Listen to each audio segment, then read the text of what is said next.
Bismillahirrahmanirrahim. Assalamualaikum warahmatullahi wabarakatuh. Alhamdulillah alladzi hadana li hadza wa ma kunna linahtadiya laula an hadanallah. Asyhadu an la ilaha illallah wahdahu la syarika lah wa asyhadu anna Muhammadan abduhu wa rasuluh. Allahumma salli ala Muhammad wa ala alihi wa ashabihi ajma'in, amma ba'd.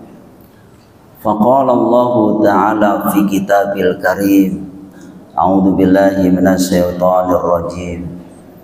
Ya ayyuhalladzina amanu taqullaha wa kunu ma'as shodiqin.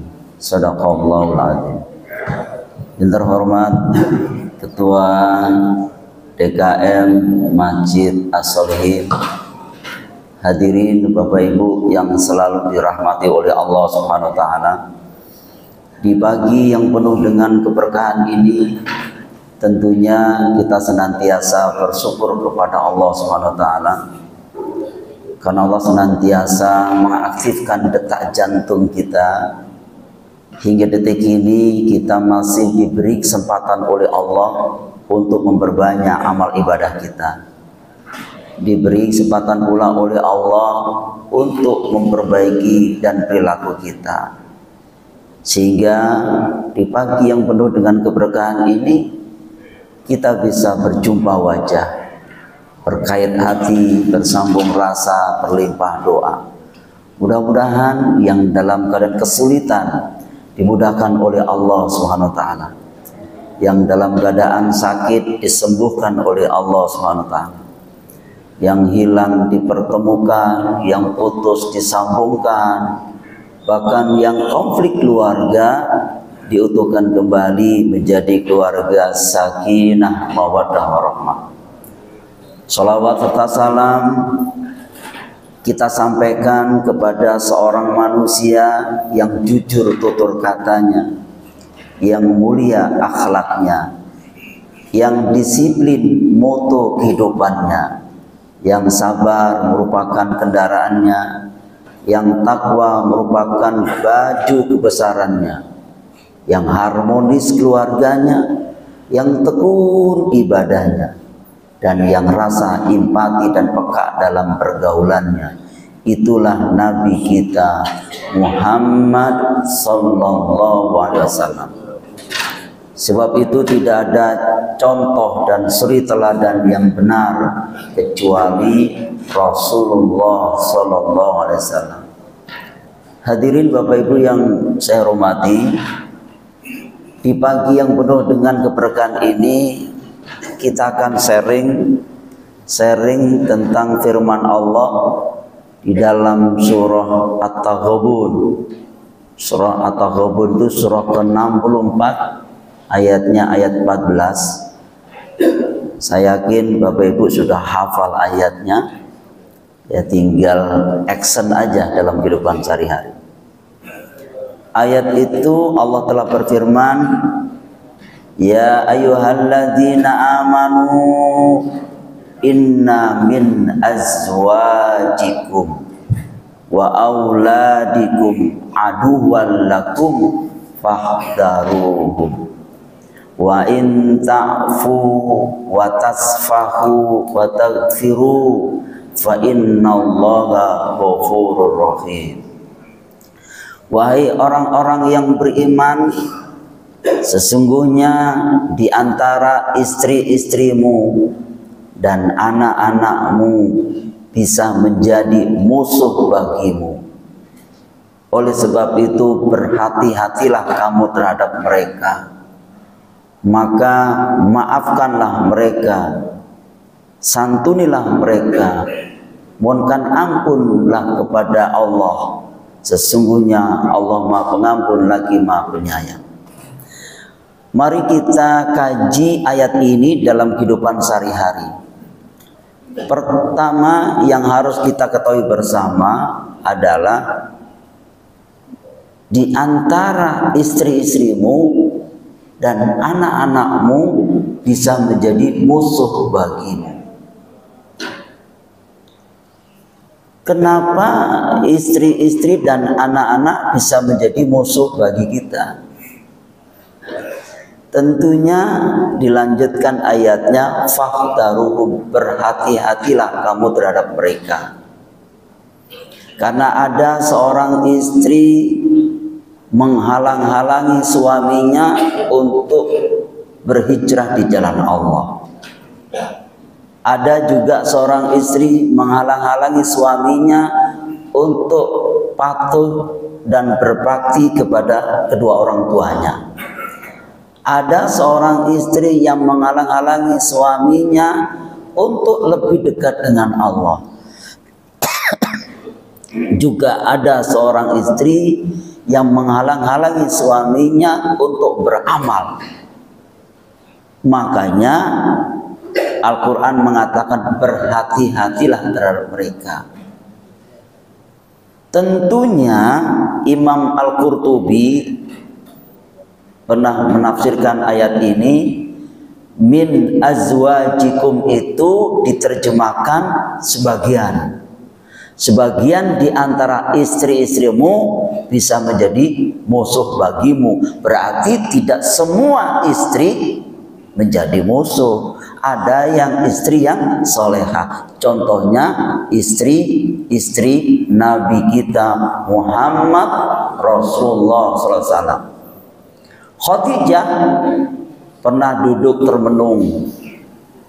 Akhirnya Rasulullah menghampirinya dan bertanya, wahai Khadijah, ada apa kau duduk dan merenung? Apakah engkau tidak senang bahwa seluruh hartamu dihabiskan untuk berjuang di jalan Allah? Apakah kamu tidak senang selama mendampingi aku? Maka Khadijah mengatakan, oh tidak demikian wahai Nabi. Saya ini hanya berpikir, kenapa di kota Mekah itu ada banyak manusia yang tidak yakin dan percaya sama engkau bahwa engkau itu seorang Nabi dan Rasul. Hanya itu ya Nabi. Subhanallah. Jadi ketika Nabi ada masalah, melihat wajah Khadijah, selesai itu masalah.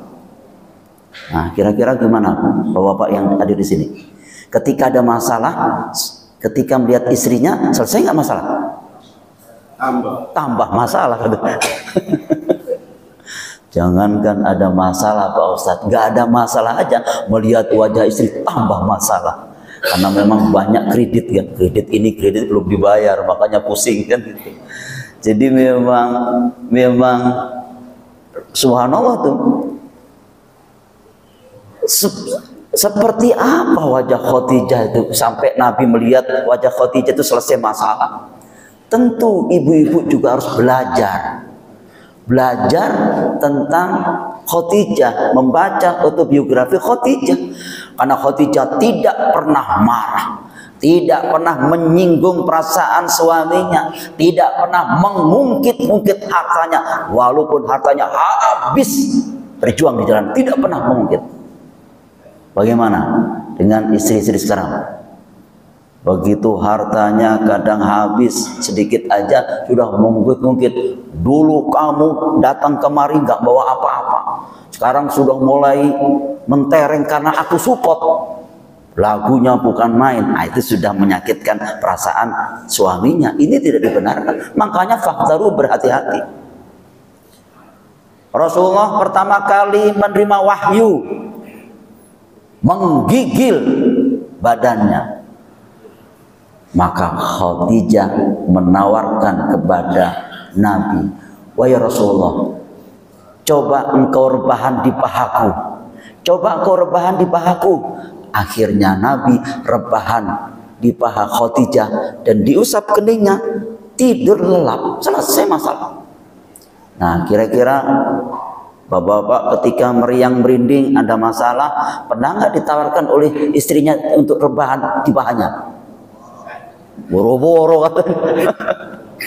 Masya Allah ya Rabbi, saya nggak jadi pulang berarti di sini.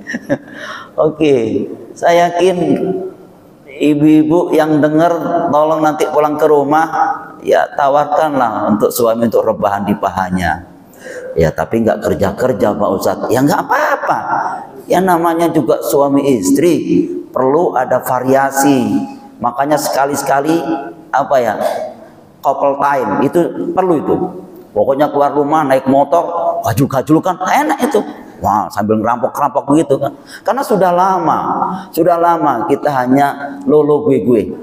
Kan begitu. Mbok yo ayolah ngobrol supaya apa? Tidak jadi musuh. Fakhdaruhum, berhati-hati. Begitu juga auladikum, anak-anakmu juga bisa menjadi musuh bagimu.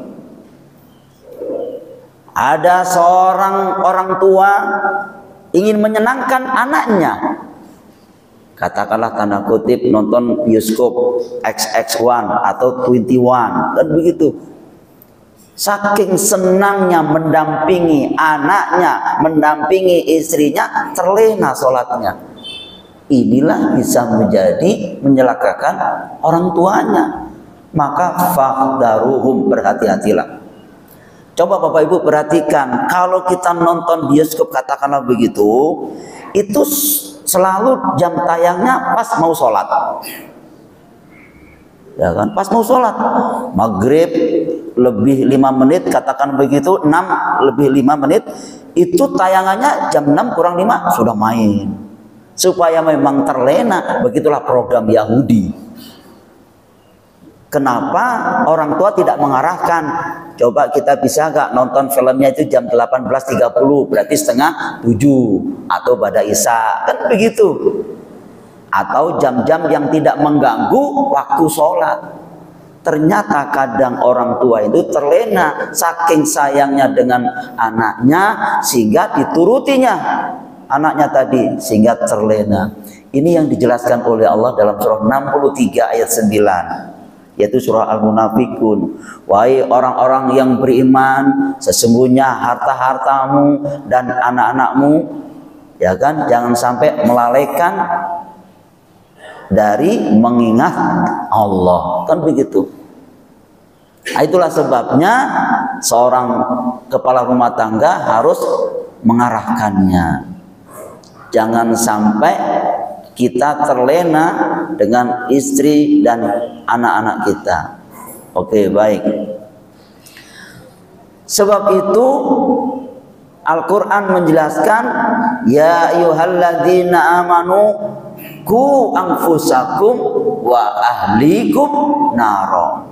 Dalam surah 66, surah At-Takrib ayat 6. Wahai orang-orang beriman, jagalah dirimu baru keluarga kamu. Coba Bapak Ibu perhatikan kalimat, jagalah dirimu baru keluarga kamu dari siksa api neraka yang bahan bakarnya adalah batu dan manusia, penjakatnya malaikat-malaikat yang kasar.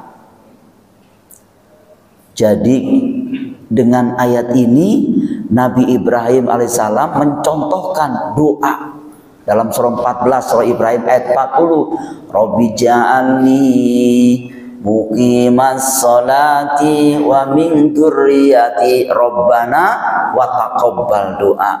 Ya Tuhanku, jadikanlah aku dan anak cucu keturunanku yang selalu mendirikan sholat. Aku dulu Bapak Ibu.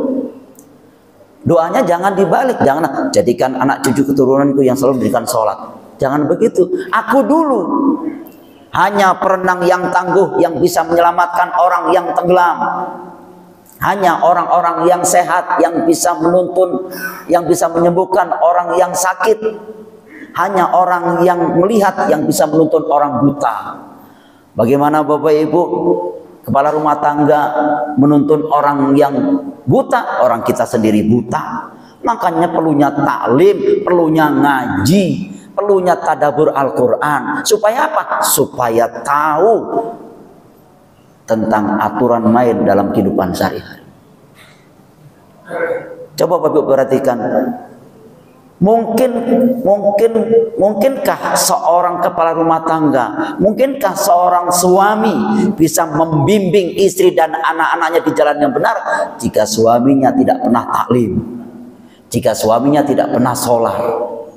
Tentu ini pertanyaan retoris. Bapak Ibu sudah tahu jawabannya, tidak mungkin. Begitu juga, mungkinkah seorang istri bisa menjadi istri yang solehah tanpa sholat, tanpa pernah menghadiri majelis taklim? Itu juga tidak mungkin. Makanya perlunya taklim. Ritual sholatnya itu tidak dipandang oleh Allah. Yang dilihat oleh Allah setelah sholat itu, kamu taklim atau tidak, ngaji atau tidak. Karena sholat itu sudah sesuatu yang pasti. Contoh, duren pasti berduri. Coba Bapak Ibu, ada nggak duren tidak berduri? Ya. Ada ya?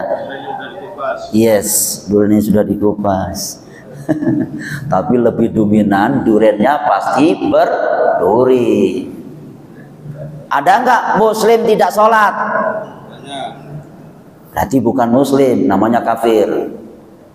Jelas kan? Tapi kan KTP-nya Islam. Ya, KTP-nya saja yang taat kepada Allah, orangnya ingkar.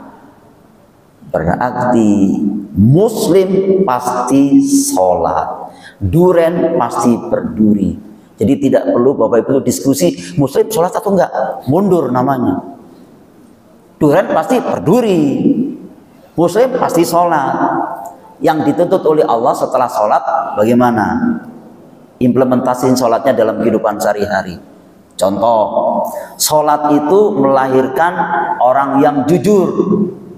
Hingga detik ini kita belum pernah dengar ada orang korupsi rokaat walaupun sholat sendirian, bukan begitu? Sholat subuh kesiangan berapa rakaat? 2. Tidak berani mereka korupsi rokaat, jujur. Jadi memang sholat melahirkan orang yang jujur. Tapi sayangnya kejujuran itu baru ritual. Seharusnya kejujuran itu diimplementasikan dalam kehidupan yang nyata, khususnya dalam dunia kerja. Betul nggak aku tidak mencuri? Betul nggak aku tidak manipulasi data ketika aku sendirian? Itu Bapak Ibu. Maka ada seorang suami, kata Nabi nih, ada seorang suami masuk neraka karena istrinya. Ada juga. Maka sahabat bertanya, ya Rasulullah, apa yang menyebabkan seorang suami masuk neraka karena istrinya? Istrinya menuntut kepada suaminya, ingin dipenuhi segala kebutuhannya, sehingga mendorong suaminya untuk berbuat korupsi, untuk berbuat maksiat. Istri coba gaji suaminya 1 bulan katakanlah 10 juta. Istrinya nuntut setiap bulan keliling Eropa. Bayangkan, apa nggak stres itu? Beliin ini Pak, lihat tetangga kita tuh tasnya bagus sekali yang branded dong gitu. Tuh tetangga kita, lihat tuh baru kerja aja rumahnya sudah mentereng. Masa kita dari dulu gini-gini aja, apa-apa nggak sayang sama mama? Pusing kan? Bayangkan. Maka bagaimana? Fahdar, berhati-hati. Sehingga akhirnya karena suaminya tidak pernah taklim, suaminya tidak ada akidahnya, suaminya tidak ada imannya. Oh benar juga ya, Bu, ya manipulasi data dong Pak, sedikit-sedikit biar kita ada apa ya, ada uang lebih gitu. SOP Pak, apa tuh SOP? Sekedar ongkos pulang. Jadi SOP itu sekitar ongkos pulang. Makanya iseng-iseng di kantor manipulasi data, bikin kwitansi kosong, ditulis 0000 jadi 8.000 US dollar, lumayan. Atau kan Bapak kan paling berapalah rektor gajinya. Lantas bagaimana? Bu ya nggak apa-apa kalau misalkan mahasiswa menyuap, terima aja nggak apa-apa. Akhirnya diterima tuh uangnya 400 juta. Diluluskan aja lah mahasiswanya itu. Akhirnya diterima itu 500 juta. Dengan emasnya, dengan uang yang lain 1 miliar. Akhirnya OTT oleh KPK, ketangkap. Terus bagaimana dong? Ini yang bisa menyebabkan seorang suami masuk neraka karena istrinya. Seharusnya istrinya tidak demikian. Tapi tidak semua istri menjadi musuh. Makanya Imam Al-Qurtubi juga menjelaskan ayat ini juga diterjemahkan pasangan.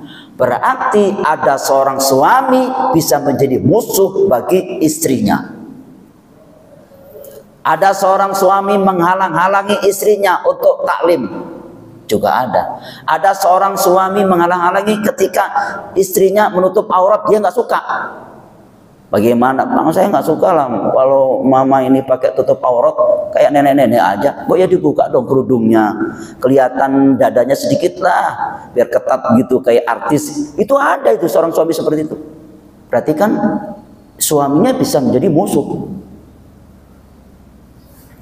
Ada seorang suami menghalang-halangi istrinya untuk lebih dekat dengan Allah, juga ada. Maka suami juga bisa menjadi musuh bagimu. Fahdharuhum, berhati-hatilah. Bagaimana istrinya Nabi Nuh alaihissalam? Istrinya Nabi Nuh tentu dia tidak taat kepada suaminya, ya kan?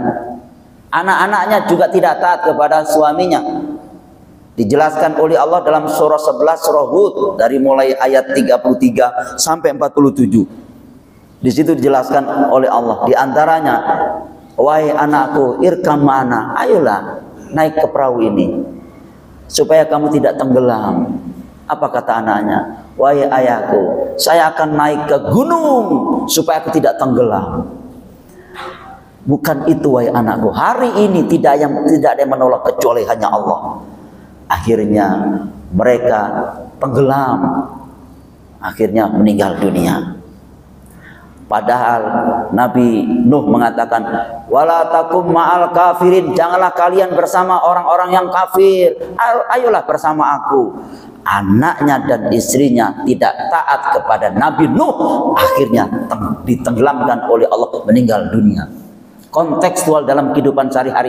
Ayo anakku naik perahu, ayo anakku taklim di Masjid As-Solihin, ayo anakku di sini ngaji nak. Jangan kau bergaul dengan orang-orang kafir di sana.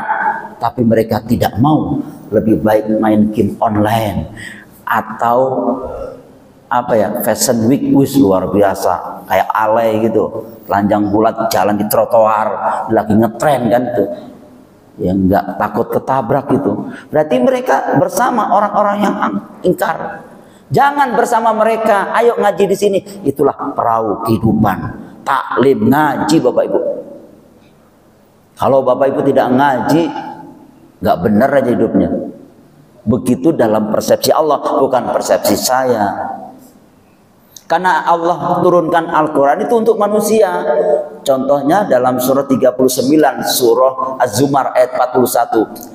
Inna anzalna alaikal kitaba linnasi bilhaq. Sesungguhnya kami telah menurunkan Al-Quran untuk manusia. Coba Bapak Ibu perhatikan ayat ini. Al-Quran diturunkan untuk manusia. Jadi Bapak Ibu nanti pulang ke rumah bercermin, saya ini manusia bukan ya? Kalau saya manusia, berarti saya wajib hukumnya membaca Al-Quran, wajib hukumnya mentadaburi Al-Quran, wajib hukumnya mengamalkan Al-Quran. Karena Al-Quran diturunkan untuk manusia. Bilhaq, dengan membawa kebenaran. Islam mengajarkan kebenaran, bukan kebaikan. Kalau benar, otomatis baik, sedangkan baik belum tentu benar. Contoh, saya punya uang hasil korupsi 100 miliar buat bangun masjid, namanya Masjid Al-Hanif. Kira-kira baik gak itu? Baik gak? Baiklah, hasil korupsi namun tidak benar.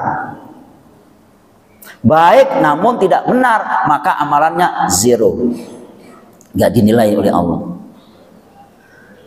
Begitu juga saya punya uang 100 miliar hasil korupsi buat pergi haji atau umroh. Sah nggak haji dan umrohnya? Sah secara fikih. Secara fikih ritualnya tawaf 7 kali mutarin Ka'bah, Kemudian setelah itu sholat 2 rakaat di belakang makom Ibrahim. Lantas kemudian minum air zam-zam. Kemudian ke sa'i dari Sofa ke Marwah 7 kali, berakhir di Marwah. Setelah itu besoknya wukuf di padang Arafah. Kemudian besoknya malamnya ke Musdalifah, Masy'aril Haram, ambil kerikil. Kemudian untuk lempar Jumratul Aqabah tanggal 10-nya. Terus begitu, kemudian tawaf ifadah. Selesailah hajinya, sah secara fikih. Tapi Allah mengatakan alaika mardud, tertolak, maka esensinya ibadah hajinya zero di mata Allah, nggak dinilai karena hasil korupsi tadi. Makanya Bapak Ibu yang saya hormati, mending kita punya uang 100 miliar halal daripada 100.000 haram. Tuh juga enggak dong, enggak kebalik. Motivasinya begitu, mending kita punya uang 100 miliar halal daripada 100.000 haram. Betul nggak? Betul dong. Masa jamaah sholihin nggak bener? Soleh semua di sini. Keluar dari sini dolar semuanya, luar biasa. Jadi memang Bapak Ibu hormati, jangan style Yahudi yang kita pakai. Apa tuh style Yahudi? Style Yahudi itu mereka berkata begini, loh mas, lawang cari yang haram aja susah, apalagi yang halal. Ini moto Yahudi ini, kayak Yahudi ini semacam ini. Ini prototipe semacam ini dijelaskan oleh Allah dalam surah At-Taubah surah 9 ayat 34. Wahai orang-orang beriman, ketahuilah di antara orang-orang Yahudi itu suka makan dengan cara yang batil. Yahudi itu bukan hanya ya underline, bukan hanya di luar agama Islam, tapi style, gaya. Pakai peci seperti saya, pakai baju koko, tapi kerjaannya nyolong. Oh itu Yahudi, budiman Yahudi itu. Tapi kan sudah sholat 5 waktu, tetap Yahudi budiman. Kamu karena nyolong. Yahudi itu. Sholat 5 waktunya bagaimana? Zero, karena nggak berubah sikap. Begitu Bapak Ibu. Makanya yang semangat untuk mencari nafkah yang halal, walaupun per hari 10 juta, kan begitu. Ini sehari cari yang haram aja, tiap hari ngutak-ngutak 100.000 haram, 500.000 nyolong. Coba bayangkan, nggak berkah hidupnya. Habis itu terus main kaplek lama, nggak sholat-sholat, mati. Nah begitu mati bagaimana? Ya sudah dikubur, disemper sana, Budi Dharma. Kalau nggak pernah sholat, kira-kira perlu disolatin nggak kira-kira? Bapak Ibu saya hormati, kira-kira kalau si fulan tidak pernah sholat, perlu nggak disolatin? Hah? Saya kurang dengar nih. Hah?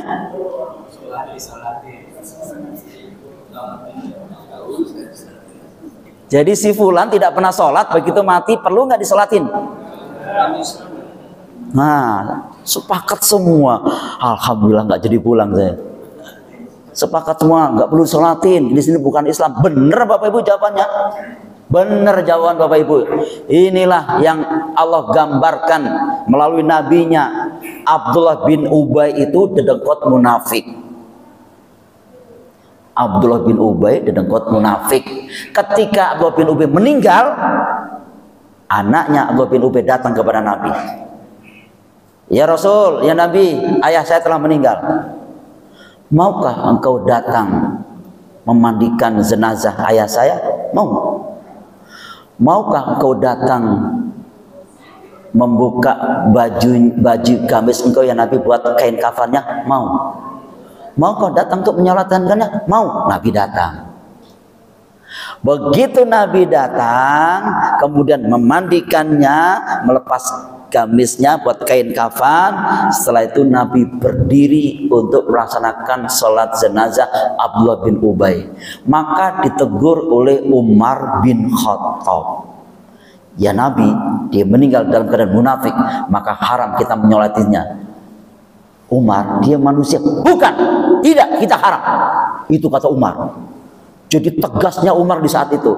Akhirnya Allah turunkan surah At-Taubah ayat 84. Janganlah kamu menyolatkannya, menyembayangkannya, atau berdoa di atas kuburnya selama-lamanya.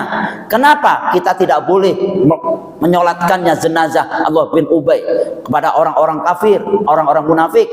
Maka Allah jelaskan, sesungguhnya mereka telah kafir kepada Allah dan Rasulnya, dan mereka meninggal dalam keadaan fasik.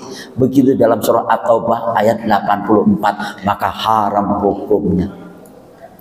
Toleransi yang dibangun oleh Nabi sudah jelas.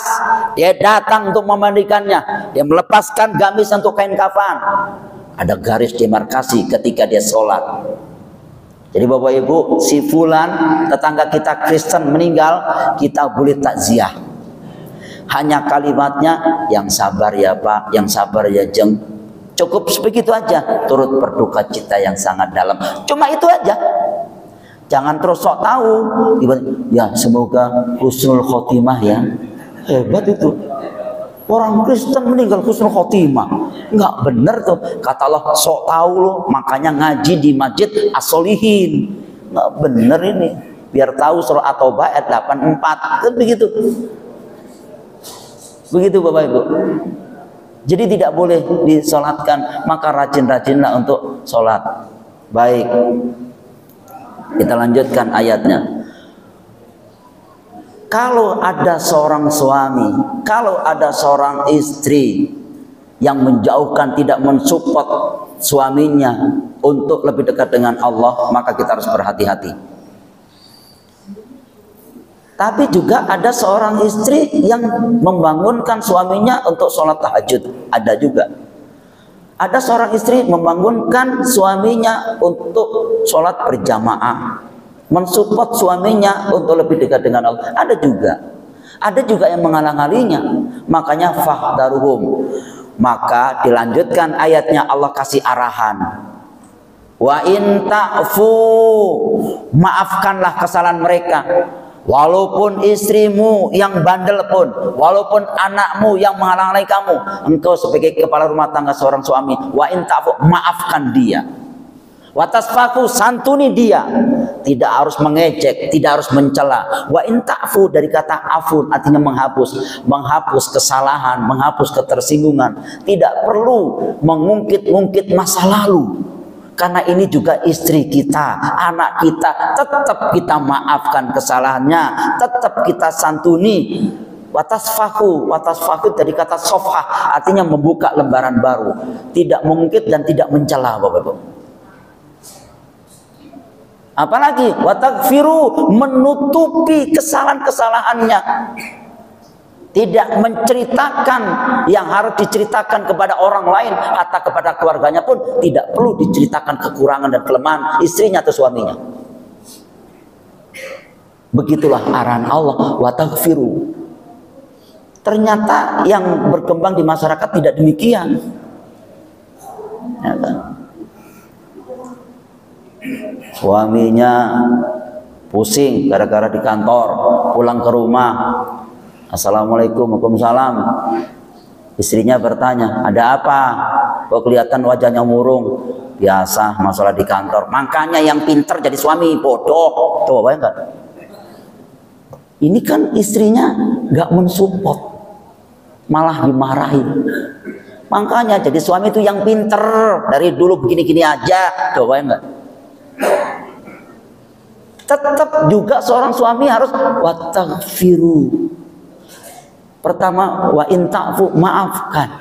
Wa tasfaku, santuni dia. Wa takfiru, tutupi kesalahan mereka. Bimbing, maka berdoalah kepada Allah. Kalau ada seorang istri yang seperti itu, sebagai seorang suami harus fasobrun jamil, sabar yang indah. Sabar yang indah itu tidak harus ngedumel, tidak marah, tidak mengeluh dan tidak mengadu kepada orang lain kecuali ngadunya kepada Allah. Seperti yang diceritakan oleh Nabi Yakub alaihissalam. Fasobrun jamil dalam surah 12, surah Yusuf ayat 18. Fasobrun jamil, sabar yang indah. Tapi kan susah diatur istri saya. Tetaplah harus sabar, minta ampun kepada Allah, memohon kepada, berdoa Bapak Ibu. Pernahkah seorang istri berdoa kepada Allah tentang suaminya? Misalnya dalam perjalanan, Ya kan, dalam perjalanan rumah tangga kurang lebih 25 tahun menemani siapa? Menemani suaminya. Tiba-tiba suaminya dalam perjalanan tanda kutip selingkuh. Akhirnya istrinya stres, pusing. Maka harus bagaimana? Fasabarun jamil, bersabar yang indah. Bersabar yang indah. Berdoa kepada Allah di malam hari. Ya Rabbana, ya Tuhan kami, saya sebagai seorang istri belum sempurna mendampingi suami saya. Dan saya mendampingi suami, tidak bisa mendampingi suami 24 jam. Saya yakin ya Allah, Engkau pasti membimbing suami saya. Karena saya tidak bisa mengawasi 24 jam, maka bukalah pintu hatinya untuk lebih dekat dengan Engkau ya Allah. Mudahkanlah rezekinya ya Allah, yang lancar dan berkah, panjang umur dan berkah, sehingga bisa mengantarkan kami, keluarga kami, reuni keluarga di surga. Itu kan doanya seorang istri. Robek itu langsung arslu. Enggak terus langsung marah-marah kepada suaminya, atas kemudian menceritakan kepada orang lain, apalagi menceritakan dipublikasikan, itu tidak benar.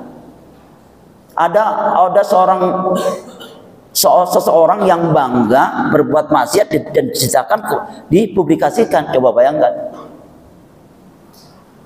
Coba di TV diceritakan, dulu kamu pernah menghamilin saya, sekarang kamu sudah nikah dengan orang lain. Tuh anakmu nih di luar nikah, kamu pernah ngambilin aku, maka kasih dong uang belanjanya, uang anak-anak kamu. Akhirnya dia menuntut 17 miliar. Coba bayangkan, si fulan itu. Berarti kan membuka aibnya. Itu nggak benar itu. Tidak dibenarkan dalam agama. Al-Quran memberikan solusi, wa'ashiruhunna bil ma'ruf, di dalam surah 4 surah An-Nisa ayat 19. Bergaulah terhadap suami atau istrimu, pasanganmu, dengan cara yang ma'ruf. Ma'ruf itu apa sih ma'ruf itu? Ma'ruf itu yang baik. Ma'ruf itu mempunyai sikap yang baik, tidak gampang marah, tidak gampang emosi, tetap diarahkan dan dibimbing. Begitu Bapak Ibu. Fa in karihtumuhunna, jika kamu tidak menyukai pasangan kamu, ya namanya dalam rumah tangga, kadang nggak suka, kadang suka. Hari ini nggak seneng sama suaminya, nggak seneng sama istrinya, jengkel, mungkin ada sesuatu tanda kutip something wrong, kan begitu. Akhirnya udahlah, tidur aja. Tapi ayat itu nggak langsung ceraikan dan marahi. Fa in karihtumuhunna wa asa antara husai'a, bersabarlah. Wa yaj'alallahu fi khairan katsira, karena Allah menjadikan kebaikan yang banyak kepada pasangan kamu. Tidak boleh langsung ceraikan saya. Itu tidak pantas keluar dari mulut seorang istri. Bersabarlah. Kenapa harus sabar? Karena boleh jadi sekarang kamu tidak suka, detik berikutnya kamu senang. Maka dalam surah Al-Baqarah, tadi kan surah 4 ayat 19, dalam surah Al-Baqarah surah 2 ayat 237, wala tansawul fadla bainakum, dan janganlah kamu melupakan sisi baiknya. Kita tidak boleh melupakan sisi baiknya Bapak Ibu. Kalau seorang suami baiknya 99%, hanya satu kekurangannya, ada seorang istri yang nyecer yang satu itu, ada. Sehingga yang bisa menyebabkan dia masuk neraka. Begitu kata Nabi. Harusnya diangkat kebaikannya itu. Tidak boleh yang 1% dicecer terus kesalahannya. Juga harus batakfiru, ditutupi semua kesalahan itu. Maafkanlah mereka, santunilah mereka. Fa innallaha ghafurur rahim, dan Allah Maha Pengampun lagi Maha Penyayang. Dengan demikian kita bisa membangun rumah tangga kita, menghantarkan istri-istri dan anak-anak kita di jalan yang benar sampai pada puncak kesuksesan, yakni reuni keluarga di surga. Saya yakin kita pasti bisa menjadi seorang suami yang soleh dan benar, bisa mengarahkan kepada istri dan anaknya. Saya yakin kita bisa menjadi seorang kepala rumah tangga yang jujur dan benar. Dan saya yakin kita bisa membimbing istri-istri kita dan anak-anak kita di jalan yang benar. Begitu juga saya yakin ibu-ibu bisa menjadi istri yang soleha, yang bisa mensupport suaminya di jalan benar, mendidik anak-anaknya di jalan yang benar, sehingga menjadi keluarga yang sakinah, mawadah, warahmah, hum sit hum baiti jannati. Saya kira demikian Bapak Ibu. Kita diskusi, barangkali ada yang bertanya, kami persilakan. Ada yang bertanya? Ya, silakan. Sekarang kan terkadang gini, suami kan tidak berusaha ya, dari akhlak kebutuhan hidupnya. Tetapi pada kenyataannya sudah kurang kita untuk menjadi laki-laki dari keluarganya. Kemudian istrinya membantu kerja atau berdagang dan semisal dengan itu. Cuma terkadang dalam pekerjaannya ini di perusahaannya itu semacam dilarang untuk misalkan ada berpakaian seperti itu, hijab atau apa atas bagaimana seperti yang harus dilakukan suami terhadap istrinya. Kalau tidak bekerja, kurang. Kalau bekerja, ya seperti itu. Saya pelanggan saya atau juga. Nah itu yang pertama. Dan yang kedua bersangkutan itu melihat amanatan. Di surat Al-Imran ayat 191 itu dikatakan ada al-jadurun Allah qiyamah wa qu'udan wa la junubihim wa yatafakkaruna fi samawati wal ardh. Nah ini kan apalagi dua ini, satu turun Allah, satu bertafakkur. Nah, pertanyaan saya, mana yang lebih utama kita? Kita berdoa atau tafakur gitu kan? Itu aja, terima kasih. Assalamualaikum warahmatullahi wabarakatuh. Waalaikumsalam warahmatullahi wabarakatuh. Bagus pertanyaannya. Pertanyaan pertama, tentu seorang suami harus musyawarah kepada istrinya. Karena memang istrinya harus bekerja dengan alasan memenuhi kebutuhan keluarganya, membantu kebutuhan keluarganya, kan begitu. Nah, kalau dalam perusahaan tersebut istrinya dilarang untuk pakai hijab atau pakai kerudung, nah kira-kira Bapak yakin atau tidak dengan rezeki Allah? Itu dulu. Kita harus yakin bahwa Allah itu menjamin hambanya. Tidak pernah Allah itu menjadikan hambanya mati kelaparan. Tidak ada. Bahkan di dalam surah 11 ayat 6, binatang yang melata pun sudah dijamin oleh Allah. Nah, kita punya akal, punya pikiran, punya telinga, punya mata, anggota tubuh kita lengkap. Masa sih kita kalah dengan binatang yang melata? Nyamuk pun juga ada rezekinya. Cicak pun yang diam aja datang itu nyamuk. Bukan cicak yang cari nyamuk, nyamuk yang datang dicaplok mati. Ya itu rezeki dia, subhanallah. Jadi yang bisa menyelesaikan masalah ini adalah takwa. Kalau takwa itu pasti Allah jamin rezekinya. Jadi kalau ada seorang istrinya tadi dilarang untuk pakai kerudung, berarti kan menentang hukum Islam. Maka kalau seorang suami yang kuat akidahnya, keluar saja. Atau diskusi dengan PT tersebut. Memang hari gini masih ada yang melarang pakai hijab. Bukankah Depnaker sudah menjelaskan lakum dinukum waliyadin, agamamu, agamaku. Jangan dibolak-balik. Hari gini masih dilarang pakai kerudung atau pakai hijab, itu udah zaman kolonial itu, nggak benar. Tapi kalau itu terjadi, ajak musyawarah. Tapi memang betul-betul urgent, terus kepepet, nggak ada jalan lain, nggak ada solusi. Oke, mungkin waktu kerja nggak pakai kerudung. Saya mohon maaf nih. Setelah itu kemudian pakai kerudung. Ini dalam keadaan sudah urgent nih, sudah kepepet nih, siasah. Maka berlaku surah 16 ayat 106. Dulu Yasir itu ditangkap oleh orang kafir Quraisy. Katakanlah Abu Sufyan dan Abu Jahal di saat itu. Wah Yasir, langsung pedangnya itu sampai ke leher Yasir.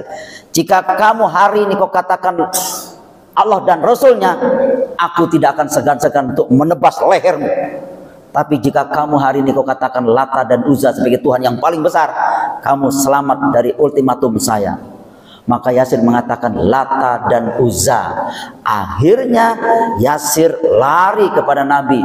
Ya Nabi, saya telah kafir, saya telah ingkar karena saya telah mengatakan Lata dan Uzza. Lantas Nabi mengatakan, bagaimana dengan hatimu? Tidak ya Nabi, itu hanya sia-sia, hanya mulut saya. Akhirnya turunlah surah An-Nahl surah 16 ayat 106. Kecuali yang melapangkan kekafiran, itu yang dosa itu. Saya kira itu. Jadi yang tahu kondisinya adalah bapak dengan istrinya, katakanlah begitu. Itu yang tahu kondisinya. Betul-betul nggak emang benar-benar ini dilarang karena memang urgent, nggak ada kerjaan yang lain, kan gitu. Tapi kalau misalkan bisa, ya nggak perlu. Maaf ya Pak, ini cerita tahun 89 saya kerja di PT Unilever stok barang tahun 89. Gaji saya sangat cukup.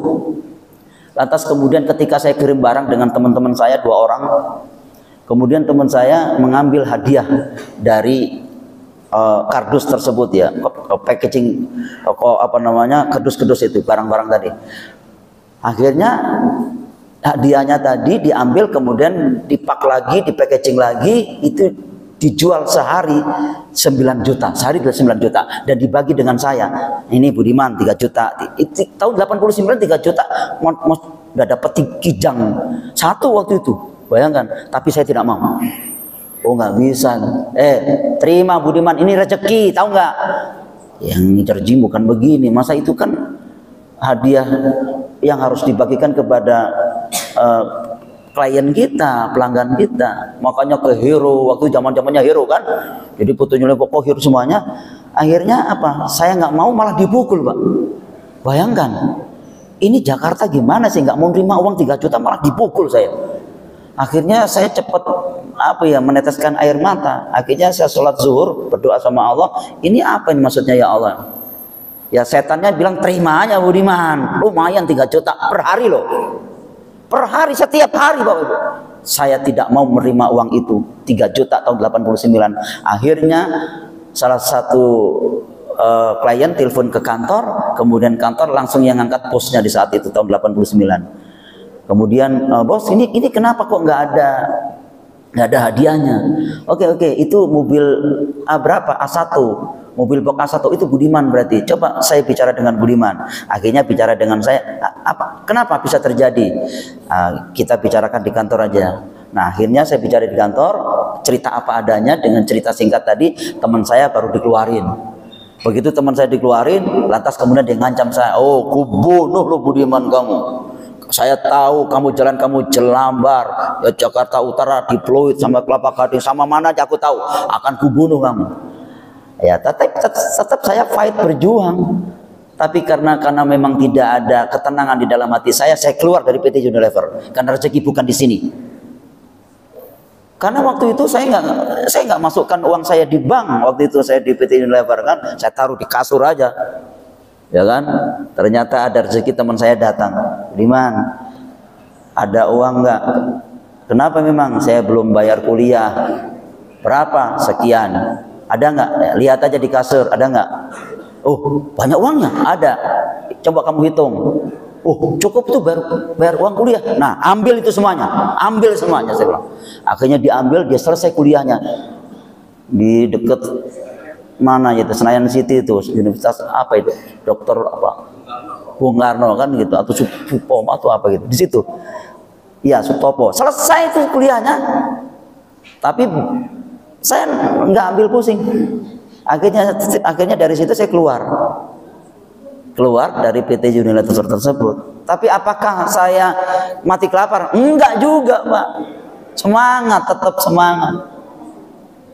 Akhirnya kerja di PT Malioboro waktu itu dia di Bambu tuh. Kok Bambu? Saya di mana sih? Jatinegara ke sana itu apa sih namanya, lupa lagi. Revolusi, Jalan Revolusi ya. Ya, di saat itu saya dilarang khutbah, dilarang sholat Jumat. Budiman, tidak boleh sholat Jumat. Itu tahun 89, tidak boleh sholat Jumat. Karena banyak pembeli itu, banyak. Kamu harus stok barang dan melayani itu pembeli-pembeli itu. Saya pikir saya dari kampung, saya asli orang Jombang, Jawa Timur. Kok dilarang sholat Jumat? Gedabrus ini. Saya bilang, Bapak Ibu tahu nggak ketabrus? Nggak tahu ya, ya sudah. Akhirnya apa? Saya sholat di Masjid Nurul Iman waktu itu 89. Kemudian yang khotbah nggak ada, maka panitia pengurusnya naik ke atas. Bapak-bapak yang khotib tidak ada, barang sekali ada yang mau yang badal silakan. Saya diam aja. Akhirnya dia bilang, kalau tidak ada yang badal kita bubar, nggak sholat Jumat. Begitu. Akhirnya saya berdiri, saya langsung maju, nggak perlu pakai peci kan, waktu pakai baju seragam. Saya khutbah Jumat, tak turun selesai. Dilarang sholat Jumat, malah khutbah Jumat. Coba bayangkan. Akhirnya saya dimarah-marah, dimaki-maki, dihina. Oi Budiman, kamu saya larang sholat Jumat, ternyata aku tahu kamu jadi khotib. Memang yang larangnya itu Cina waktu itu memang. Akhirnya, kamu sekarang saya keluarkan dari sini. Pak, jangan sekarang, detik ini saya keluar, saya bilang.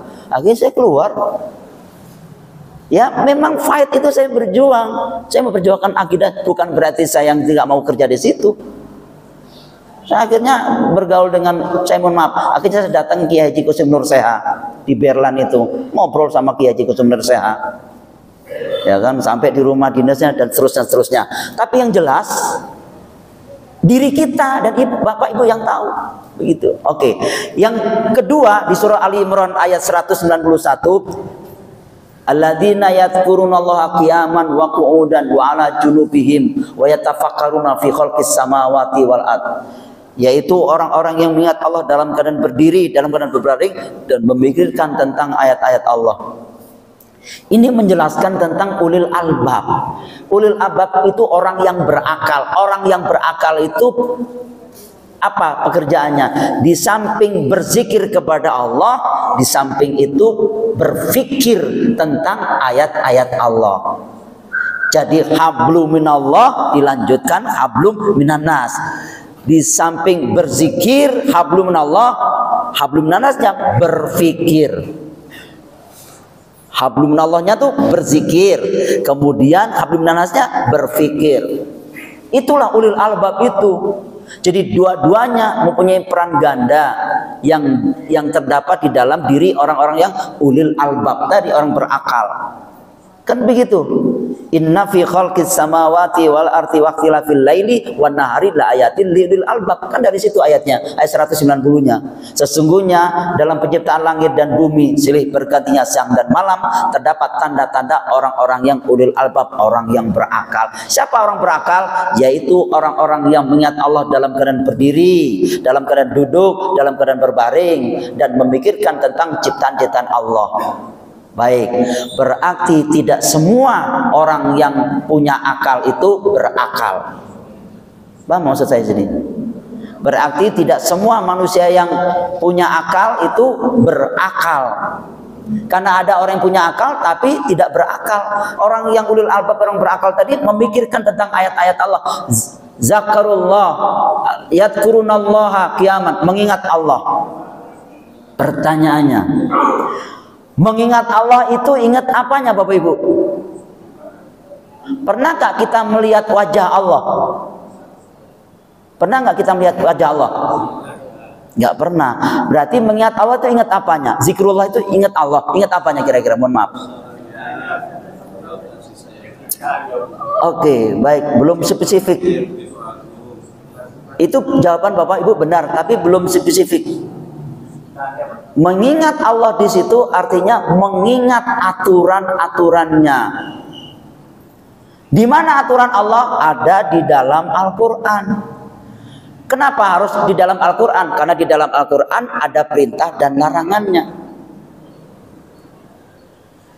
Sehingga demikian dalam surah An-Nisa ayat 103 dijelaskan oleh Allah, fa idza qadaitumus sholata fadhkurullaha qiyaman wa qu'udan wa 'ala junubikum. Apabila kamu telah menyelesaikan salatmu, ingatlah Allah dalam keadaan berdiri, duduk, berbaring. Setelah salat ingat Allah, bukan waktu salat, tanda kutip. Setelah salat. Berarti zikirnya pedagang setelah sholat adalah tidak mengurangi takaran timbangan. Itulah berzikir dalam surah 11 ayat 84 dan surah 53 ayat 2 dan 3. Zikirnya pegawai tidak manipulasi data, tidak nyolong, tidak mencuri. Berarti surah Al-Maidah surah 5 ayat 38 sampai 39. Zikirnya pejabat tidak mengkhianati rakyatnya. Berarti surah Al-Anfal surah 8 ayat 27.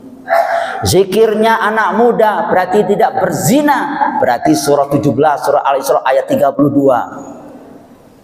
Zikirnya orang tua mendidik anak-anaknya di jalan yang benar, mendampingi keluarganya sampai reuni keluarga di surga. Berarti surah Luqman surah 31 ayat 12 sampai 18. Zikirnya seorang anak patuh dan taat kepada kedua orang tuanya. Berarti surah 17 surah Al-Isra ayat 23 sampai 24. Zikirnya ulama memberikan fatwa yang benar, tidak mencela-mencela. Berarti surah 35 surah Fatir ayat 28.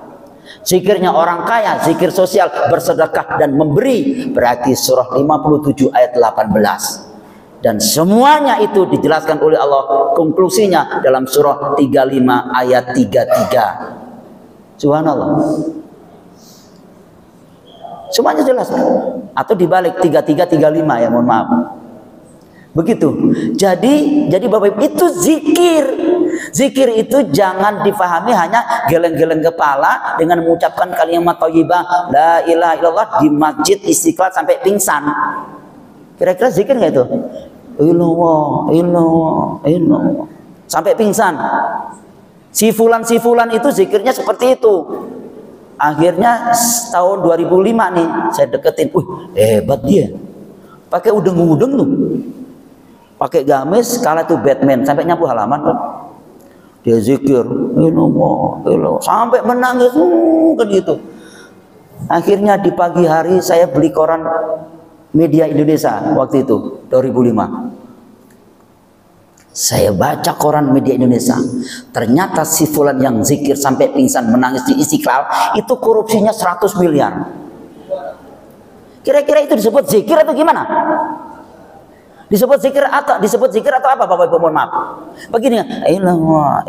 Itu bukan zikir, namanya epilepsi, ayan. Bapak Ibu tahu nggak ayan? Ayan itu nggak berubah sikap. Menangis spiritual engineering namanya tuh. Spiritual engineering. Tahun 93 di Karangtengah, yakni di Cinere waktu itu, ada anak muda SMA kelas 2 sedang zikir ba'da zuhur, dan waktu itu saya di sampingnya begini, la ilaha illallah, la ilaha, sampai saya hebat ini, hebat. Saya bilang begitu kan, saya perhatiin, keluar ngambil sepatu yang bagus, lari dia nyolong sepatu. Kira-kira dia zikir nggak? Zikir nggak kira-kira? Ayan itu namanya. Epilepsi, ayan, begini, itu ayan. Tetap tahun 95 di masjid Sunda Kelapa, karena saya buru-buru di masjid Sunda Kelapa, karena buru-buru saya sholat duha di bawah, saya tidak naik ke atas. Tahun 95 saya sholat duha di bawah, sepatu saya taruh di samping. Di samping saya juga ada yang sholat. Dia lebih duluan sholatnya, duhanya, habis itu mengambil sepatu saya dan lari. Dia ngambil sepatu saya dan lari dia. Apakah saya kejar? Ya enggak juga, saya biarin aja. Akhirnya saya cari sendal jepit di saat itu. Apakah dia sholatnya tadi zikir? Ayan lagi tuh. Ayan lagi. Coba bayangkan, zikir itu tanda kutip bukan hanya difahami hanya kalimat, mengucapkan kalimat thayyibah, bukan hanya itu, tapi mengingat aturan-aturan Allah. Itu zikir yang aplikatif. Begitu Bapak Ibu. Di samping itu juga memikirkan tentang ayat-ayat Allah. Ayat Allah kan banyak. Ayat Allah itu ada dua, qauliyah dan kauniyah. Ya kan? Misalnya, berarti udah selesai tanda ini. Oke, baik, kita tutup dengan doa. Saya kira sampai jam 10 pagi. Baik. Nah, dengan demikian zikir itu yang aplikatif. Tapi boleh nggak juga zikir seperti itu? Ya silakan aja. Itu baru ritual, itu baru apa ya, ibaratnya Ya ritual boleh, tapi kan ritual dengan aktual harus dikomunikasikan. Saya kira demikian ya Pak. Jadi lebih dominan mana? Dua-duanya harus dilakukan. Berzikir dan berpikir. Sekarang ketika Bapak berzikir dan berpikir, seluruh tubuh Bapak itu lapangan pekerjaan. Bukan begitu? Seluruh tubuh kita itu lapangan pekerjaan Bapak Ibu. Coba mahalan mana? Kacamatanya atau biji matanya? Perlu nggak Bapak beli kacamata jika tidak ada biji matanya? Lapangan pekerjaan. Bapak perlu mandi, nah sabun, Unilever semua itu. Tidak ada spesialis jantung kalau Allah tidak ciptakan jantung. Tidak ada spesialis gigi kalau Allah tidak ciptakan gigi. Dokter spesialis gigi ada karena ini lapangan pekerjaan semua itu. Oke, saya kira demikian ya. Ada lagi yang ditanyakan? Cukup? Oh, berarti sudah sarapan duluan yang di sana. Oh, oke, top, udah. Saya nggak mungkin minum dong, nanti nggak bisa ngomong. Oke, baik. Saya kira demikian ya. Oke, kita sarapan berarti ya. Alhamdulillah, demen banget. Oke, baik, kita tutup dengan doa majelis. Mudah-mudahan pertemuan singkat ini mendapatkan keberkahan dari Allah SWT, dan kita doakan sama-sama sehingga keluarga kita menjadi surga yang sakinah mawaddah warahmah, menjadi anak-anak yang soleh dan soleha, rezekinya lancar dan berkah, panjang umur dan berkah, lebih dekat dengan Allah, ending kehidupannya husnul khotimah dan masuk surga. Terima kasih atas perhatiannya, mohon maaf atas kekurangannya. Selamat berjuang, semoga Allah tetap bersama kita, dan selamat beraktivitas, dan pastikan kita tetap di jalan yang benar. Wassalamualaikum warahmatullahi wabarakatuh.